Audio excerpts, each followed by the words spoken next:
US media commentator and constitutional legal expert Mark Levin was appalled by the last-ditch, desperate and pathetic attempt to link Donald Trump's supporters with Nazis because of that rally at Madison Square Garden, as he explained on his Fox News show Life, Liberty and Levin this week. The Democrat Party is obsessed with Adolf Hitler, but it's too bad. They're talking about 1939, where the neo-Nazis met at Madison Square Garden. Last time I checked, the Knicks played there and so forth, but that's all right. But they're not upset about 2024, where the neo-Nazis populate the Democrat Party and populate the organizations that support the Democrat Party and populate some of the supporters and voters of Kamala Harris. You know, the River to the Sea crowd, the neo-Nazis, you know, Tlaib, Omar, and their ilk.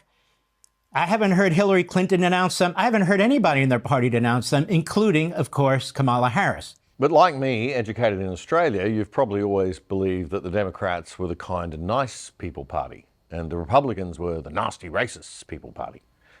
But it was the Democrats who first brought us the first grand wizard of the Ku Klux Klan, Nathan Bedford Forrest. Segregation was supported heavily by the Democrats in the South. The civil rights movement in the 60s nearly came unstuck because of the Southern Democrats. The Jim Crow laws and even the American Civil War. The president of the Confederacy and most of the leadership were Democrats. And the late 19th century brought us Woodrow Wilson, the 28th US president, a Democrat.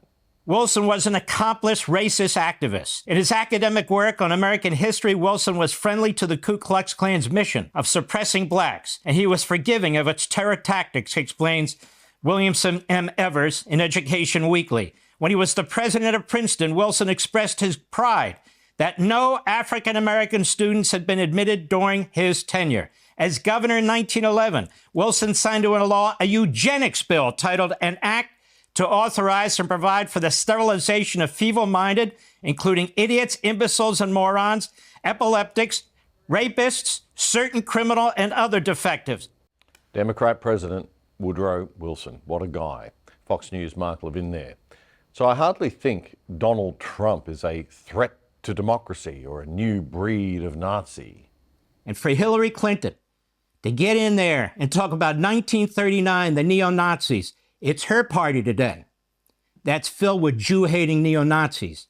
It's Donald Trump and the Republican Party and the MAGA movement that defends the state of Israel, that is appalled by the Democrat voters in the streets chasing Jews at universities and elsewhere. And I want to explain this to you. Kamala Harris publicly agrees with protesters accusing Israel of genocide. What he's talking about, it's real. Meet Kamala's incredible team of anti-Semitic Islamists, and there's a hell of a lot of them. Meet Kamala's Palestinian best friend who changed her mind on Israel, another bigot. Kamala Harris is surrounded with these people, neo-Nazis.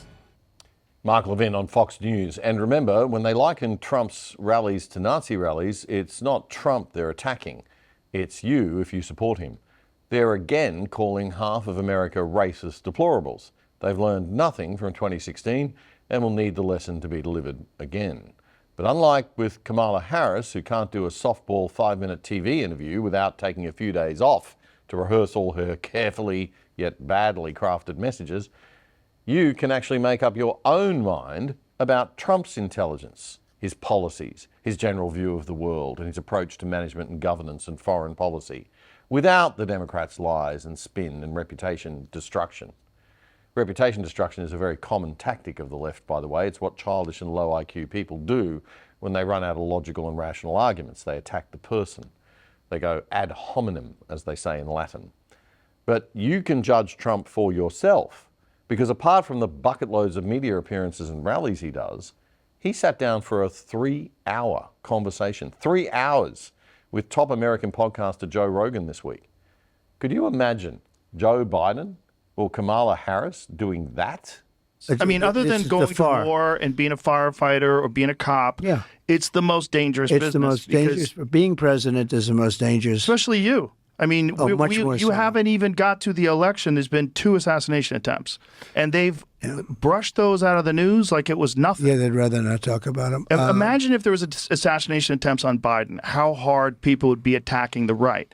Look, I'm for having countries pay us billions and billions and trillions even dollars. I took in hundreds of billions of dollars from China. Nobody took in 10 cents, not one other president. I do things that make it, that don't necessarily make me so popular. I just do what's right. And when you do that, you're more, look at Iran. We would have never had the attack on Israel at all. Iran was broke. I told China, if you buy, you can't do business in the United States under any circumstance. We're going to go cold turkey with China. Some people think that would have been a good idea anyway. But if you buy any oil, 1 barrel of oil from them, you're not doing business. And I said that to many countries. Iran was broke. They had no money for Hezbollah. They had no money for Hamas. They had no money. But I make myself, I understand what I'm doing. You make yourself a target, and it's a very dangerous business. That's Donald Trump speaking about the attempts to murder him in the lead up to this election that the media seem to have forgotten about. Rogan discussed the interview on his show later in the week. And when you see over and over and over and over again the media manipulating things and lying about things to make him seem way worse than he Call is, him Hitler? you should be suspicious. Yes. You don't know him well, right? I don't know him at all. But I after sitting literally down for never 3 hours. had a conversation with him other than "nice to meet you, sir." And he complimented me. I said, "Thank you. You're really good at this UFC stuff." And he's got this ability to just keep going. This is what's crazy. Like, the podcast is 3 hours long. The guy didn't pee before the podcast. He didn't pee after the podcast. I don't know him other than the 3 hours that I talked to him when he was trying to be at his best. And right? Kamala Harris has not said yes yet. She hasn't said no either. People keep saying she said no. I team's said I smart. would have a conversation with her like a human being. That's all I want to do. Good luck with that. Kamala Harris's campaign team are having none of it, despite the fact that Harris desperately needs to lift her vote with men of all ages and races. They know that she couldn't handle it. What she said was, according to Rogan, she won't fly to Austin, Texas, where his show is based, and she won't sit for 3 hours, which is what he does with his guests. She said, "You come to me and I'll give you 1." How obnoxious is she? First of all, is there a person on earth who thinks Kamala Harris can handle a 3-hour interview with Joe Rogan? I mean, she knows she can't. Her team knows she can't. And so they said, okay, maybe just an hour to try to make it a deal breaker so that he would be the one to say no. And they said, you have to come to us, which, again, they're setting these impossible conditions so that he'll say no. That's Megyn Kelly on her podcast this week. There is no way that Kamala Harris could or would do the Joe Rogan show. Imagine what she'll be like if there's a major international crisis that has to be managed. I'm sick of being told, oh, you don't like her because she's a woman. No, I don't like her because she's not capable. She has no track record on anything, even though she's been vice president for 4 years. And she wasn't selected by her party membership through the usual vetting process for this candidacy for the president. And she's fake. I'd vote for Tulsi Gabbard. I support many strong, capable female politicians, thanks. Jacinta Price, Maggie Thatcher, Georgia Maloney, Kristi Noem, Bronwyn Bishop, but not this woman. I don't agree with all of Trump's policies, but at least we know who he is and what he stands for and the driving principles behind him. But you can't vote for somebody if you don't know what they stand for. You aren't going to buy a product if you don't know what's inside the packet. Frankly, I think Rogan should stop asking Kamala Harris to come on. There's very little to gain for him. She needs him much more than he needs her. The Trump interview had 40 million views by the middle of the week. And on Thursday, our time, Trump's vice presidential running mate, J.D. Vance, also did Joe Rogan's show, and that is online now to watch also. If you have a Netflix or other streaming media account from a global company and you're on holidays and log in from another country, you may have noticed that shows that are available in those other countries are different. That's because different media companies have different deals with different streaming services in different countries. Imagine being able to log into Netflix, though, as if you were in America, or maybe a country that speaks a language other than English that you speak, to access more shows, but you can do it all without leaving your couch here in Australia. Well, there is a way. There is a way. Private Internet Access VPN is a virtual private network. You download their app onto your phone, your TV, your computer, whatever you use, and it'll route your data through a different server location. Not only can you access more content, but a VPN keeps you safe and secure and your family safe so that you can't be tracked by prying eyes of big government and big corporations.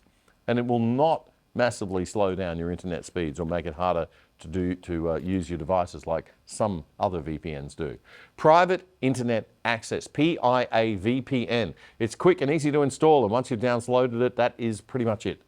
And the great news is if you sign up for PIA VPN, you are also helping the other side heaps and getting great value for money as well. And you can sign up using our special Other Side code for less than $3 a month. That's a whopping 83% off the normal price, and you'll get the first 4 months free. Just go to piavpn.com/otherside right now to get our special deal. That's piavpn.com/otherside.